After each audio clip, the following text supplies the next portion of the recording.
Halo semuanya, kembali lagi dengan Mimin yang akan melanjutkan pembahasan sang barbarian dari daratan terlarang yang menginjakkan kakinya di dunia luar. Di cerita sebelumnya diakhiri dengan sang Lord yang sudah memastikan jika Katel sang barbarian bukanlah musuh umat manusia.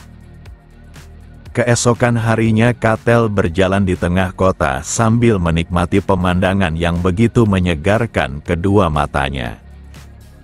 Hanya saja orang-orang yang melihatnya tampak begitu ketakutan dan ini sedikit mengganggunya.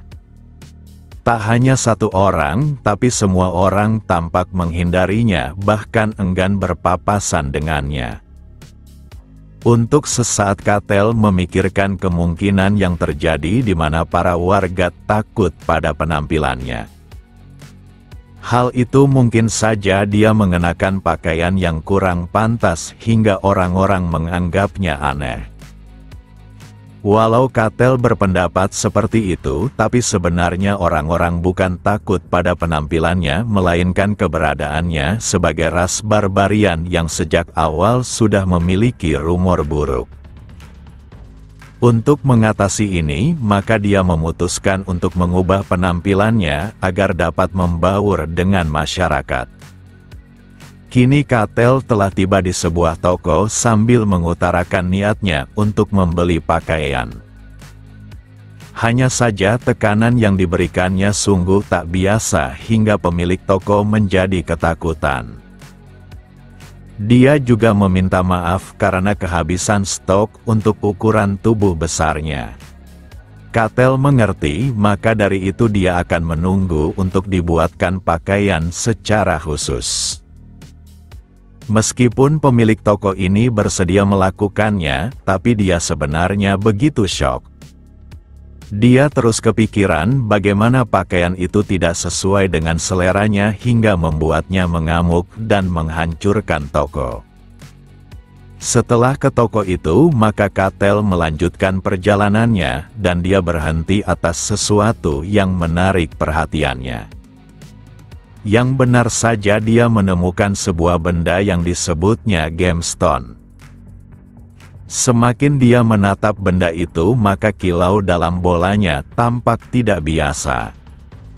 Karena tak mengetahui pasti tentang benda itu, maka dia memutuskan membawanya ke serikat saja. Saat tiba di serikat, dia langsung menunjukkannya kepada Rosa, tapi gadis ini cukup yakin benda itu bukanlah gemstone.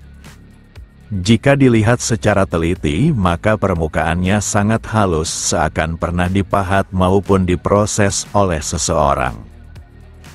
Semakin Rosa memperhatikannya, maka dia makin merasa benda itu sangatlah berharga. Karena merasa ada sesuatu yang tidak beres, maka Katel mencoba menyadarkan Rosa. Gadis ini pun tersadar dan dia tahu apa yang sudah terjadi. Rosa mengingat saat menatap benda itu sebuah energi aneh terpancar darinya dan dia sudah lupa kelanjutannya.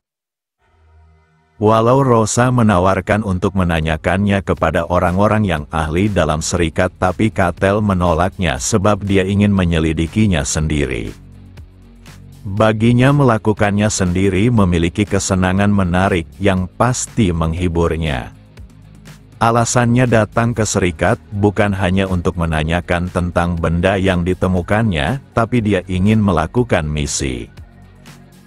Beralih ke malam hari di mana Katel sungguh merasa cukup puas akan petualangannya hari ini dengan melakukan berbagai macam misi. Hanya saja dia masih penasaran benda apa di tangannya. Walau benda itu tidak memiliki dampak apapun padanya, tapi Rosa terlihat seperti seseorang yang terhipnotis. Lalu Katel terbangun sebab dia mendengar sebuah suara dari benda itu yang menyuruhnya untuk ikut. Katel pun memejamkan matanya dan suara dari dalam benda itu semakin keras saat melangkah ke arah yang diinginkannya. Tak hanya itu, sebuah gambaran arah jalan muncul di dalam kepalanya menunjukkan ini adalah bagian dari sihir. Katel pun memutuskan untuk bersiap dan akan mendatangi sumber suara tersebut. Setelah cukup jauh berjalan, maka dia menemukan sebuah gua menandakan ini adalah pintu gerbang. Tanpa pikir panjang Katel memasukinya, tapi dia belum melihat pemilik dari benda di tangannya. Yang benar saja di dalam gua itu terdapat monster dan dia telah mendapatkan tumbal selanjutnya.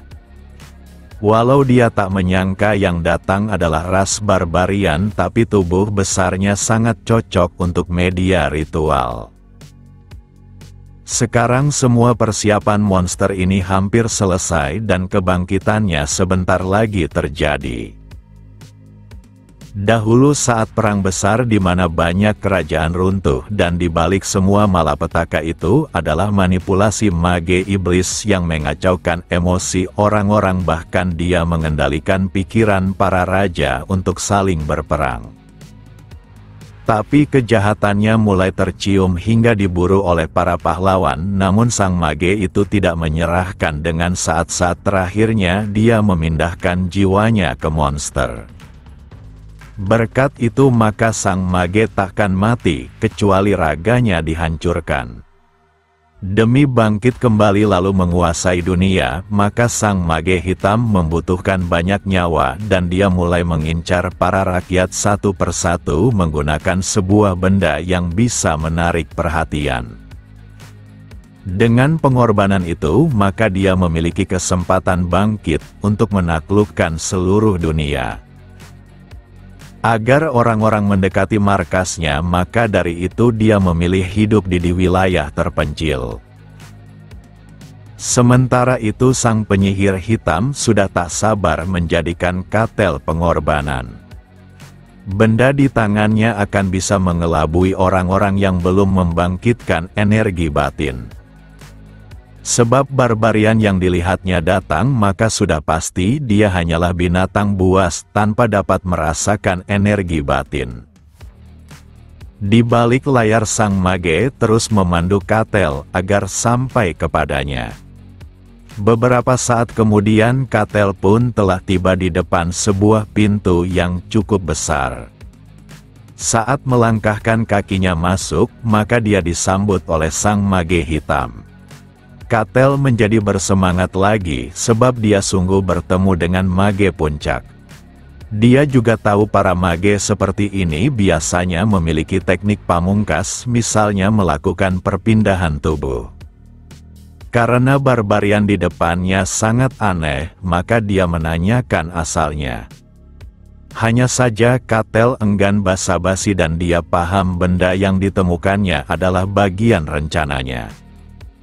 Sejak tadi sang mage hitam sungguh penasaran kenapa tak bisa merasakan energi batin maupun auranya hingga membuatnya menduga jika Katel hanyalah barbarian biasa.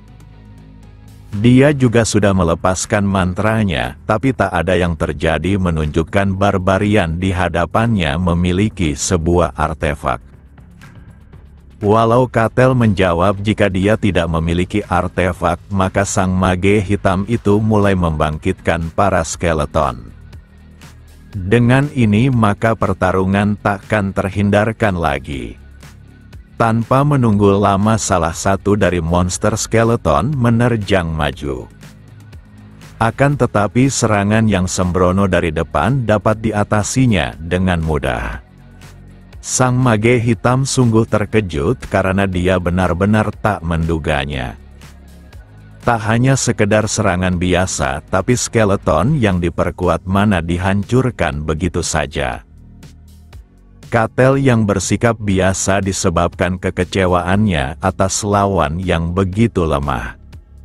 Ucapan yang meremehkan itu membuat sang mage hitam makin murka dan kali ini dia akan meningkatkan jumlah tentaranya. Dia memerintahkan tentara itu untuk memotong tangan serta kakinya karena dia membutuhkannya hidup-hidup untuk ritual.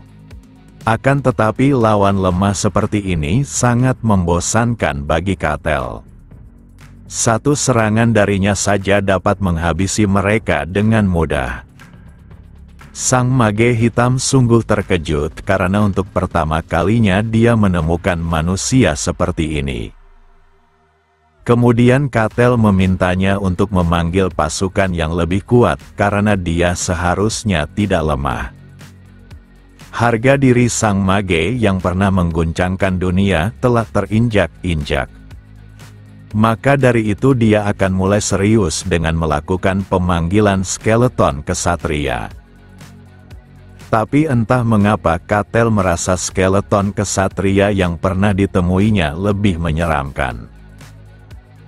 Dia berharap hal itu hanya perasaannya saja karena dia sungguh ingin melawan musuh yang tangguh. Saat menyerang Katel tampak bosan karena makhluk ini bahkan tak bisa menghindar dari tinjunya. Dalam sekejap mata skeleton kesatria itu dipukul mundur dengan begitu kuat hingga menabrak dinding gua. Meski begitu makhluk ini tak sepenuhnya kalah walau tubuhnya sudah hampir hancur. Pemandangan ini membuat Katel senang sebab dia sudah menahan serangannya dengan harapan monster itu tidak mati begitu saja. Dengan dukungan dari sang mage hitam, maka skeleton kesatria ini mengeluarkan energi yang cukup hebat.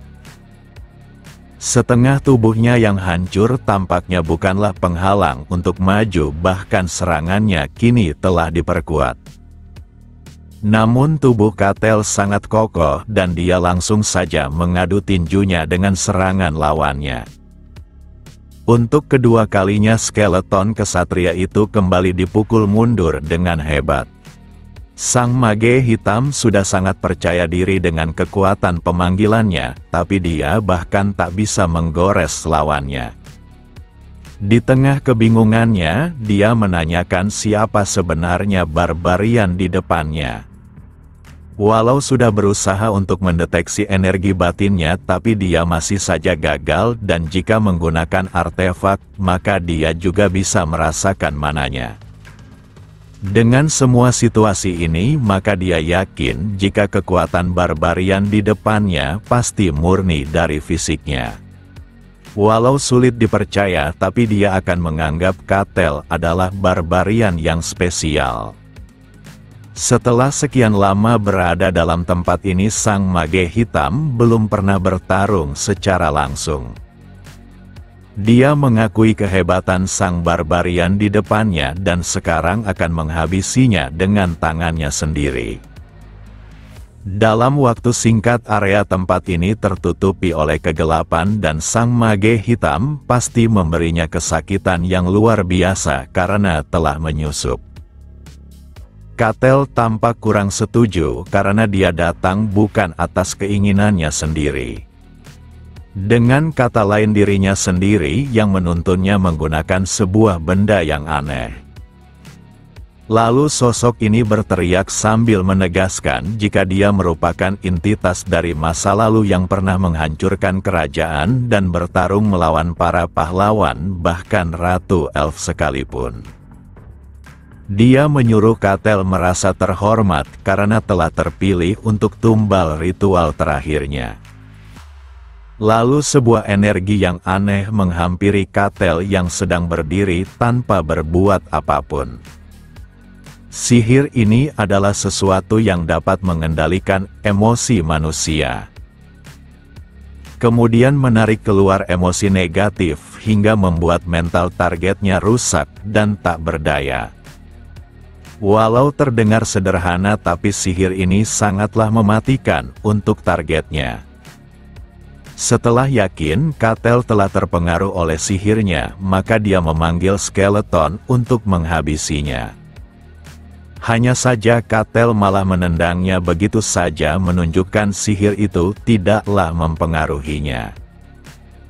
Sang mage hitam sudah sangat percaya diri pada sihirnya, tapi kenapa malah tak berguna di hadapan barbarian di depannya? Sosok ini terus bertanya-tanya bagaimana cara Katel lolos dari jeratan sihirnya. Tapi Katel enggan menjawabnya, bahkan menyuruh lawannya untuk datang.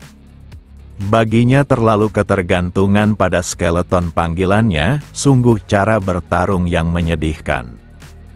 Dahulu sihirnya sangat ditakuti, bahkan orang-orang enggan menyebut namanya, tapi sekarang dia dipermainkan oleh seorang barbarian. Padahal manusia merupakan makhluk yang pasti memiliki emosi negatif, hingga mustahil untuk mengatasi sihirnya. Jadi dia sungguh tak mengerti bagaimana Katel melakukannya.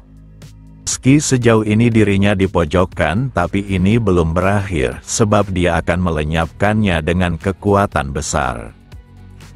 Serangan sihir jahat dalam jumlah besar, kini melesat ke arah Katel. Katel yang berdiri di sana tidak bergerak, seakan penasaran kedahsyatan serangan tersebut. Lalu sang mage hitam tertawa, karena dialah pemenangnya.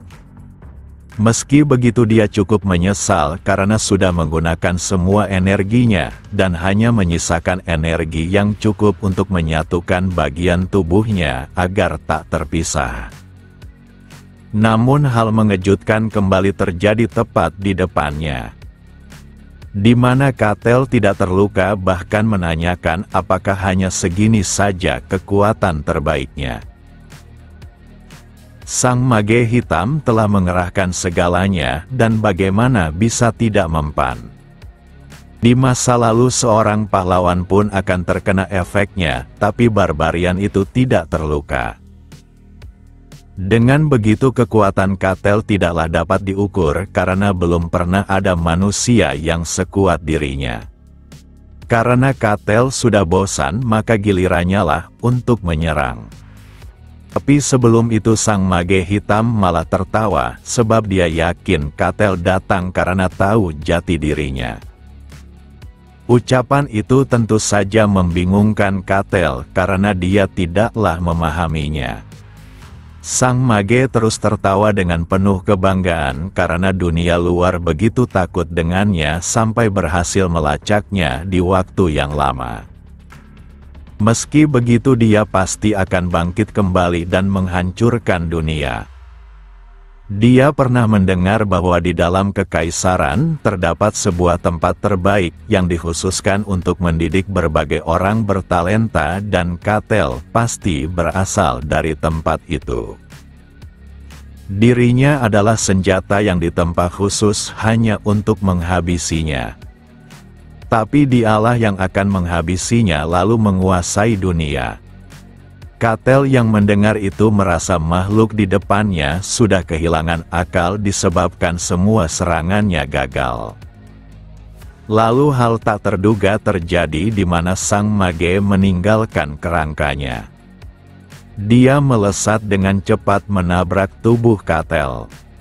Dengan ini maka dia berniat untuk mengendalikan pikiran Katel, bahkan menjadikan tubuhnya sebagai miliknya. Walau rencananya telah berubah, tapi hasil ini tidaklah terlalu buruk, karena sang barbarian yang dirasukinya sangat kuat. Sementara itu di alam bawah sadar Katel sang mage hitam mulai merasakan keanehan.